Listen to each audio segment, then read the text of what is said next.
नमस्कार दोस्तों, आप देख रहे हैं आपका अपना यूट्यूब चैनल प्रथम कोचिंग प्रतापगढ़ में स्वागत है।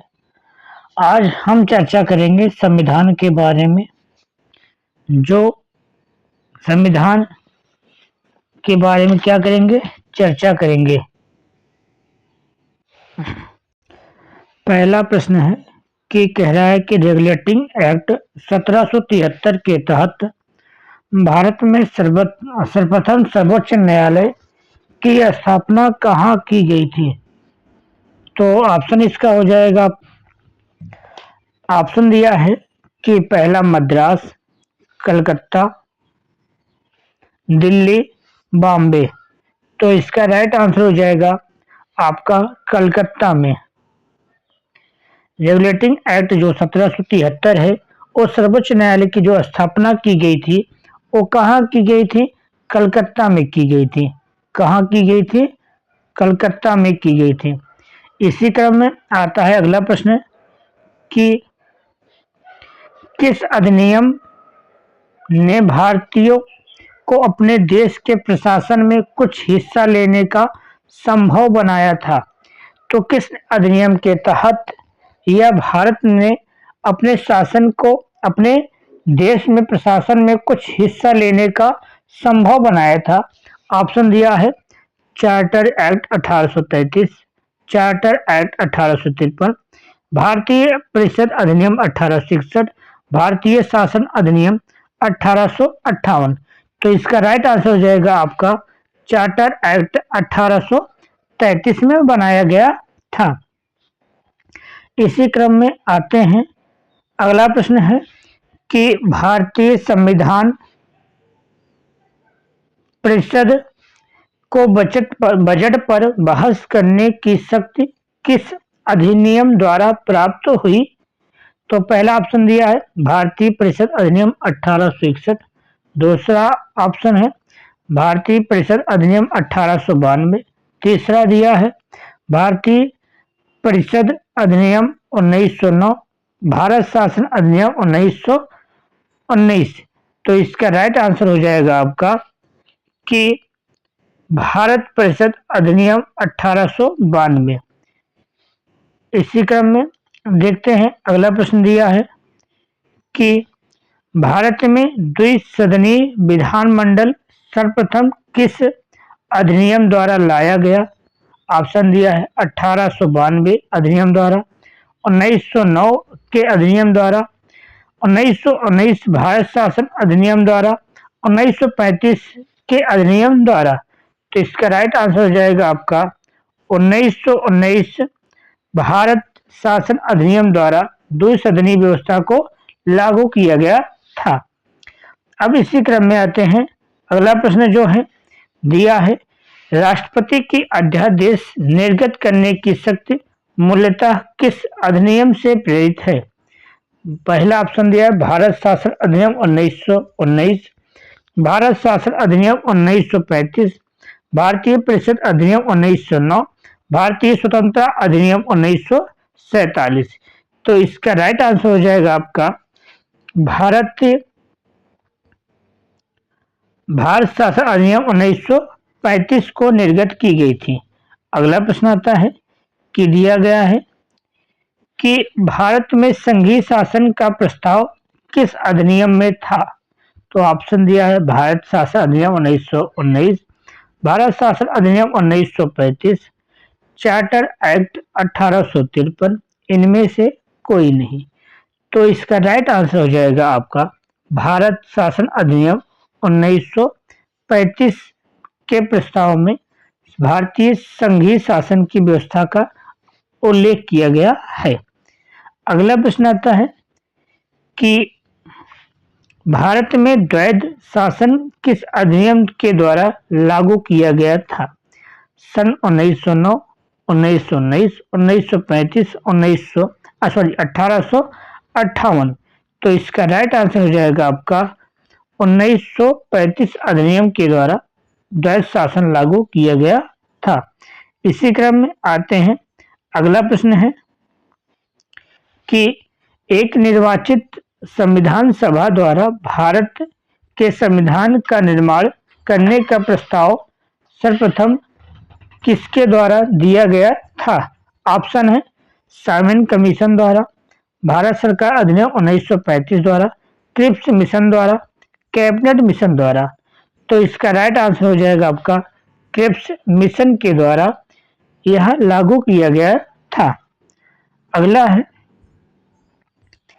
कि भारतीय संविधान सभा का गठन किसके अंतर्गत किया गया था? ऑप्शन दिया है Cripps mission 1942, cabinet mission 1946, Mountbatten योजना, भारतीय स्वतंत्रता अधिनियम। तो इसका राइट आंसर हो जाएगा आपका कैबिनेट मिशन 1946 के तहत भारतीय संविधान सभा का गठन किया गया था। तो इसी क्रम में देखते हैं अगला प्रश्न दिया है कि भारत कैबिनेट मिशन योजना के अनुसार संविधान सभा में सदस्यों का निर्वाचित किस अनुपात में था? तो यहाँ दिया है प्रति 5 लाख जनसंख्या पर एक सदस्य, प्रति 10 लाख की जनसंख्या पर एक सदस्य, प्रति 15 लाख की जनसंख्या पर एक सदस्य, प्रति 20 लाख जनसंख्या पर एक सदस्य। तो इसका राइट आंसर हो जाएगा कि प्रति 10 लाख की जनसंख्या पर एक सदस्य को संविधान सभा के सदस्यों को निर्वाचित करने का अनुपात था। अब इसी क्रम में अगला प्रश्न देखते हैं कि दिया गया है कि भारतीय संविधान का निर्माण करने वाली संविधान सभा के सदस्यों का चुनाव किसके द्वारा किया गया था? सीधे जनता द्वारा, दूसरा ऑप्शन दिया गवर्नर जनरल द्वारा, विभिन्न प्रांतों की विधानसभाओं द्वारा, कांग्रेस और मुस्लिम लीग द्वारा। तो इसका राइट आंसर हो जाएगा विभिन्न प्रांतों की विधानसभाओं के द्वारा सदस्यों का चुनाव किया गया था। और अब इसी क्रम में आते हैं जो मोस्ट इम्पॉर्टेंट प्रश्न है। यह प्रश्न हमेशा एग्जाम में आता है। अंतरिम सरकार 1946 में जवाहरलाल नेहरू के पास कौन सा विभाग था? गृह विभाग, खाद्य एवं कृषि विभाग, राष्ट्रमंडल संबंधी तथा विदेशी मामले, रक्षा विभाग। तो इसका राइट आंसर हो जाएगा आपका राष्ट्रमंडल संबंध तथा विदेशी मामले थे। अब इसी क्रम में आते हैं अगला प्रश्न है कि अंतरिम सरकार 1946 में सरदार वल्लभ भाई पटेल को कौन सा मंत्रालय सौंपा गया था? ऑप्शन दिया है वित्त, गृह, सूचना एवं प्रसारण, उद्योग एवं आपूर्ति और चौथा श्रम। तो इसका राइट आंसर हो जाएगा आपका गृह एवं सूचना प्रसारण मंत्रालय को सौंपा गया था। इसी क्रम में अगला प्रश्न आता है कि अगला प्रश्न है कि डॉक्टर राजेंद्र प्रसाद को अंतरिम सरकार में किस विभाग का मंत्री बनाया गया था? शिक्षा विभाग, रक्षा, खाद्य एवं कृषि, विदेशी एवं विदेश मामले। तो इसका राइट आंसर हो जाएगा आपका खाद्य एवं कृषि विभाग डॉक्टर राजेंद्र प्रसाद जी को दिया गया था। इसी क्रम में आते हैं कि अंतिम सरकार में रक्षा मंत्री कौन थे? ऑप्शन दिया लियाकत अली, सरदार बलदेव सिंह, जगजीवन राम, श्री राजगोपालाचारी।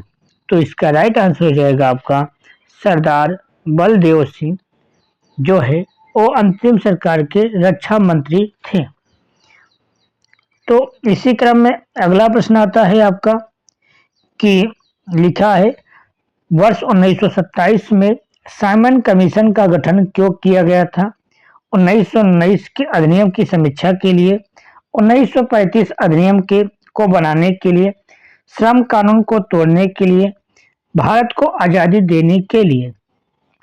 तो इसका राइट आंसर हो जाएगा आपका 1919 अधिनियम की समीक्षा के लिए साइमन कमीशन का गठन किया गया था।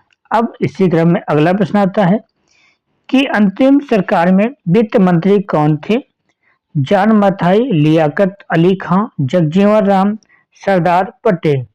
तो इसका राइट आंसर हो जाएगा आपका लियाकत अली खां अंतरिम सरकार के वित्त मंत्री थे। अब इसी क्रम में आते हैं, अगला प्रश्न है कि आपका कि भारत के संविधान में केंद्र और राज्य के मध्य शक्तियों के विभाजन किस पर आधारित है? पहला ऑप्शन दिया है मार्ली मिंटो सुधार, मर्टेंगो चेम्सफोर्ड सुधार, और ऑप्शन दिया है भारत सरकार अधिनियम 1935, भारतीय स्वतंत्रता अधिनियम 1947। तो इसका राइट आंसर हो जाएगा आपका कि भारत सरकार अधिनियम 1935। अब इसी क्रम में अगला प्रश्न है कि दिया है ब्रिटिश शासन के अंतर्गत अंतिम चार्टर एक्ट कौन था? तो ऑप्शन दिया है 1813, 1833, 1853, 1858 भारत शासन अधिनियम। तो इसका राइट आंसर हो जाएगा आपका कि चार्टर एक्ट 1853 अंतिम चार्टर एक्ट था। अब इसी क्रम में अगला प्रश्न है कि जो वेरी मोस्ट इंपॉर्टेंट प्रश्न है, अंतिम सरकार में श्रम मंत्री के रूप में किसने कार्य किया?